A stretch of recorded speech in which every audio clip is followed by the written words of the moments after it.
sovereignty and the people's rights with this last and final Defender of Freedom Award. God bless you, my brother.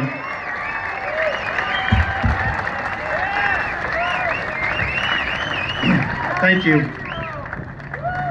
Thank you, Diego. I guess I'm standing here simply because, in a lot of ways, because of you. And it does show that the power of the people coming together is a very powerful thing. And I'll explain myself. So first, in 2014, when my father, after a long legal battle with the federal government, decided that he was not going to lose his ranch. That ranch had been passed on to him, and he was the 5th generation. That it was established in 1877, and that his desire to provide a commodity to the American people out of the desert, red meat, was his right to do. And so he stood. And he stood alone primarily, I guess, with a little bit of our support as his children and family, but he stood. And eventually, after quite some time, 213 armed men from five different federal agencies came with their MRAMs, their helicopters, their communication towers, and they surrounded my family's ranch, put snipers on the hills, and threatened us that if we resisted in any way, that this would be another Waco or Ruby Ridge. Now my mother began to just post what was happening, film, take pictures. My sister's the same, of the snipers on the hill, and they began to post it on mostly social media, but tell everybody they could. And eventually what happened, after a tremendous, I guess, almost physical resistance, where people were thrown to the ground, tased, or over 60 head of cattle were killed, water infrastructure that was over 100 years old was destroyed. Eventually, thousands of people came to the ranch, and many of you are here today. And they literally surrounded my family and insisted that these federal agents leave the area immediately. And I saw a miracle that day. I saw a miracle that I never thought was ever going to be possible. In fact, at the beginning of that week, it looked more like my family was going to die, standing for liberty. But on April 12, 2014, I watched thousands of people insist that these federal agents leave. And because of that, they left within 1 hour.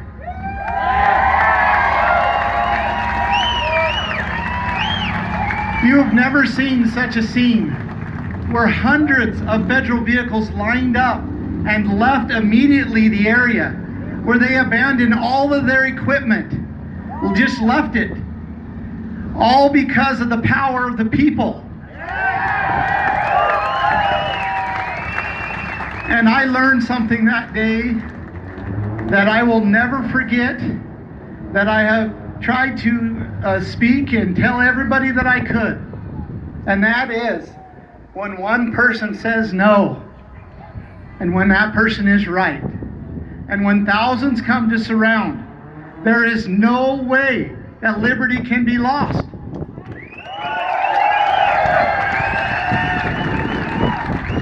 Now that event perpetuated into another.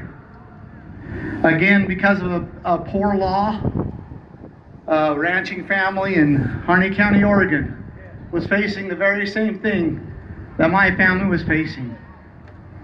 And although I didn't want to, I wanted to stay home with my family. I did not want to get caught up into somebody else's trouble. But I had learned that lesson. And where much is given, much is expected. And so I knew I had to act. And I did the best I could to bring as much national and international attention to the Hammond family as I could. In fact, under the criticism of many, I knew that what it was going to take was something pretty extreme. And so I went, and many of my friends and others went into the National Wildlife Refuge, in Malheur National Wildlife Refuge, and we began to bring as much attention to the atrocities to the Hammond family as we could.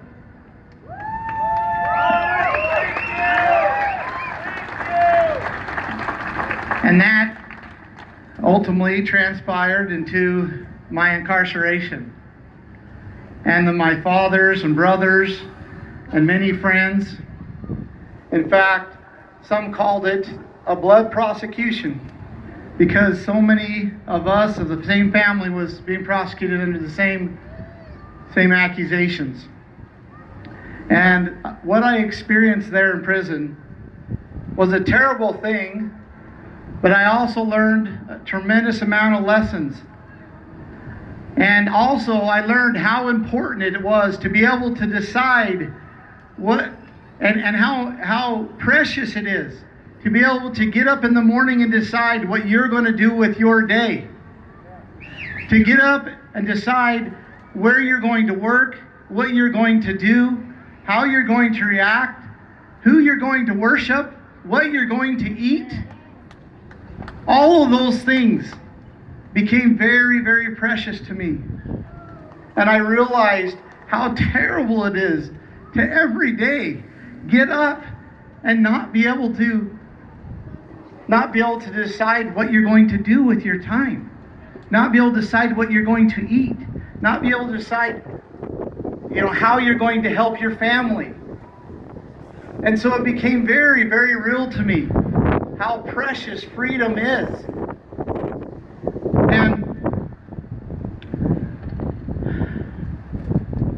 And I can't emphasize enough to you the need to be able to decide and to be able to have that liberty and to be able to share that with your family.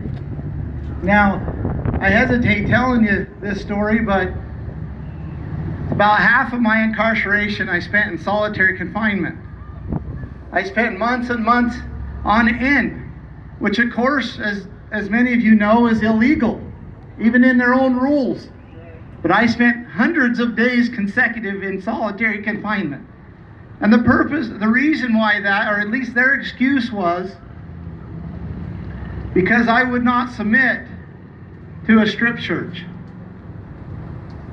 Because I would not submit, they would throw me in solitary confinement for months on end, until it got to the point where they were not even transporting me to my own trial.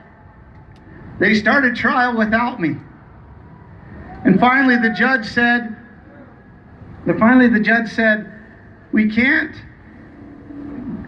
continue to have trial without him, or the circuit courts will just throw it out as a mistrial.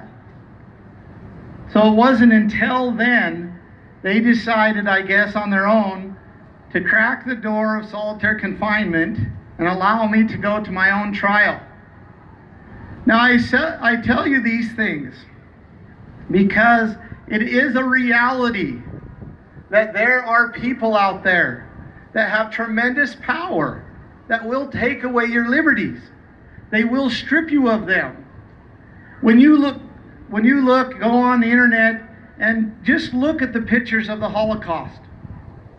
And it always amazes me how you see pictures of men and women stripped completely naked, lined up, and facing a mass grave where they're shooting them in the back of the head and falling in the grave. Now, what is so amazing to me is that why would they line up and knowing what is at the end of the line? Why? Why would they line up? Now, the answer to that is not easy, but it is this.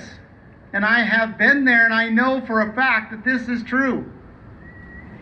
That when you have faced so much tyranny in your life, there is a point where you would rather line up naked and get shot in the head. And my friends, why we're here today right now is to make sure that never happens.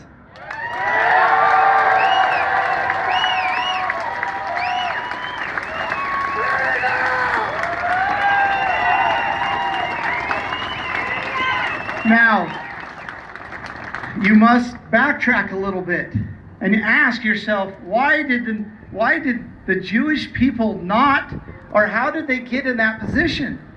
How were they there? And I am not someone to be a judge of another people, but we must learn from history.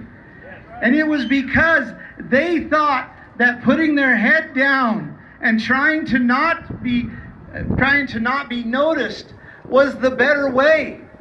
They thought that compliance would get them through it, that it was just a period of time that they might just pass through and end up better on the other end. And that is the decision that we have to make right now. Are we better to just comply?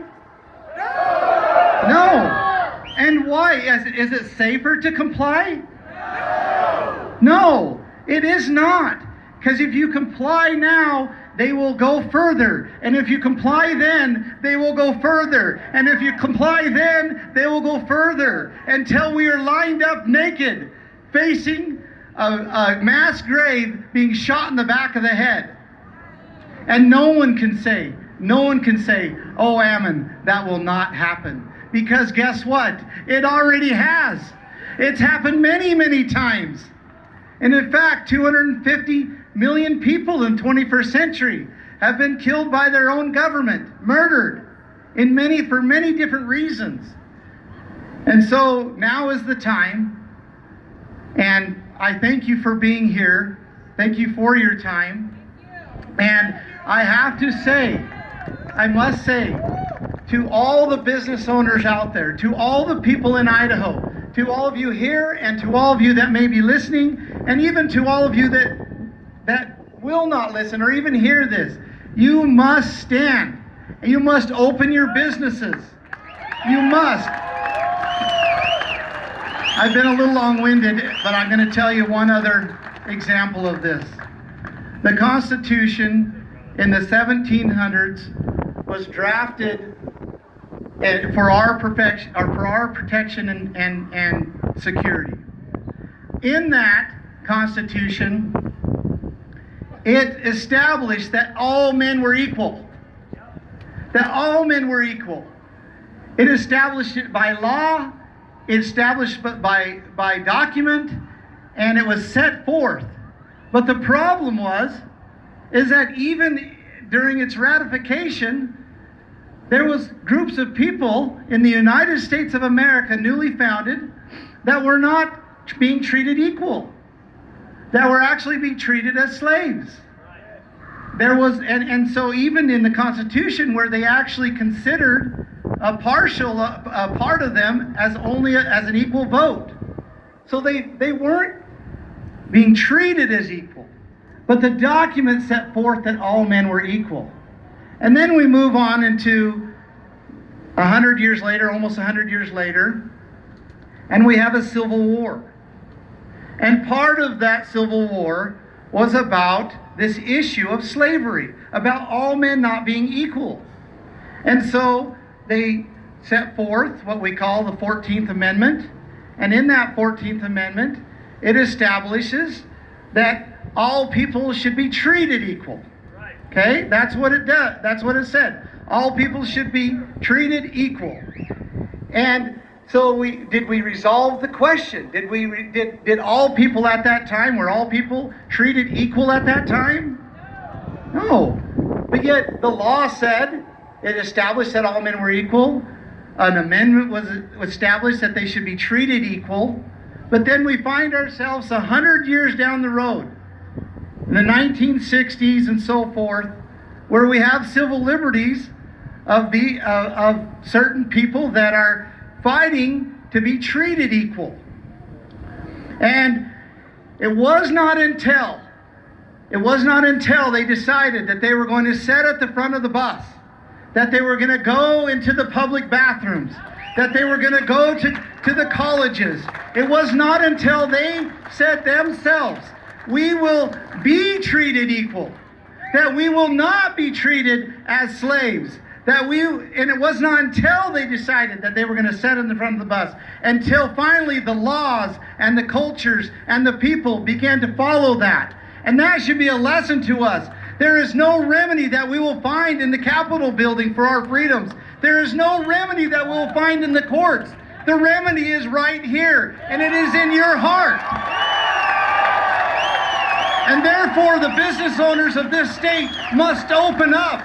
They must open up. The people in the houses, the churches, the pastors, they must open up. They must exercise their liberty. And that is a reality. And I thank you for your time, and thank you for being here.